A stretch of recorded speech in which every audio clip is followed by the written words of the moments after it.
নমস্কার বন্ধুরা, আবার নতুন ভিডিও নিয়ে আপনাদের সামনে হাজির হয়েছি। আমার চ্যানেলটা নতুন হয়ে থাকলে চ্যানেলটিকে সাবস্ক্রাইব করে আমার পাশে থাকবেন।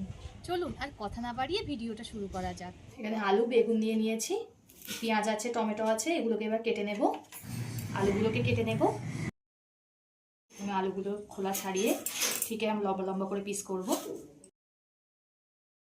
এইভাবে সব আলুগুলোকে কেটে নেব। আলুগুলো আমার সব কাটা হয়ে গেছে। এবার বেগুনটাকে কেটে নেব। দেখুন একদম কচি বেগুন, দারুণ লাগবে এটা তরকারি করলে। বেগুনগুলো আলুর মতো লম্বা লম্বা করে কেটে নেব। আলু বেগুন আমার কাটা হয়ে গেছে। এবার বেগুন আলুগুলোকে একটু ধুয়ে নেব। আলু বেগুন আমার কাটা হয়ে গেছে। এবার তরকারির জন্য আমি মশলা করে নেব। এখানে সর্ষে আছে, সর্ষেটাকে খুব ভালো করে পেস্ট করে নেব। আমি এখানে শিলনোড়া ব্যবহার করছি, আপনারা চাইলে মিক্সচারেও বেটে নিতে পারেন। অল্প অল্প জল দিয়ে ভালো করে বেটে নিতে হবে। আমি একবার বেটে নিয়েছি, আবার একবার বেটে নিচ্ছি। শিলনোড়া বাটা মশলা তরকারি খুবই দারুণ লাগে খেতে। আমার বাটা হয়ে গেছে, এবার তুলে নেব। আমি সর্ষেটাকে দেখুন কত সুন্দর মিহি করে পেস্ট করে নিয়েছি শিলনোড়াতে। এখানে ভাঙান মাছ নিয়ে নিয়েছি, এতে দিয়ে দেব লবণ।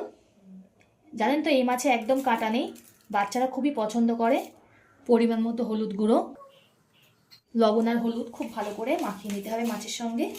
আমাদের বাড়িতে সবাই এই ভাঙান মাছ খুবই পছন্দ করে।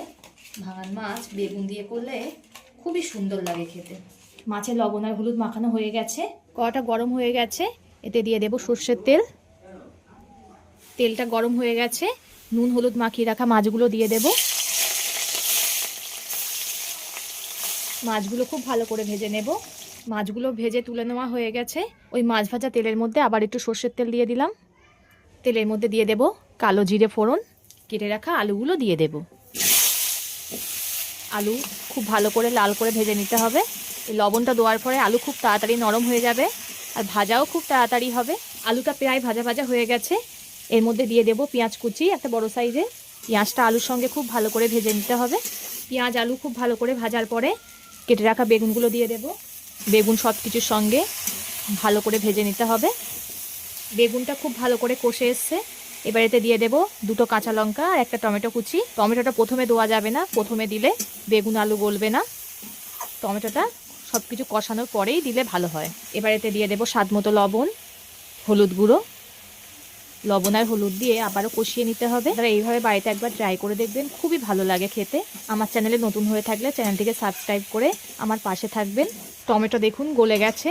এই সময় দিয়ে দিতে হবে এই ছোটো চামচের হাফ চামচ ধনিয়া গুঁড়ো। আপনারা চাইলে ধনিয়া পাতাও দিতে পারেন, আমি এখানে গুঁড়ো ব্যবহার করলাম। আবারও ভালো করে কষিয়ে নিতে হবে। তরকারি যত কষিয়ে রান্না করবেন তত খেতে টেস্ট হয়। সব কিছু কষানোর পর যে সর্ষেটা বেটে রেখেছিলাম সেটা দিয়ে দিলাম।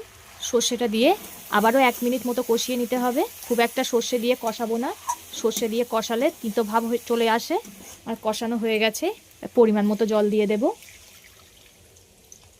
আর জল দেওয়া হয়ে গেছে, এবার ঝোলটাকে ফুটতে দেব। ঝোলটা খুব ভালো রকমই ফুটে গেছে।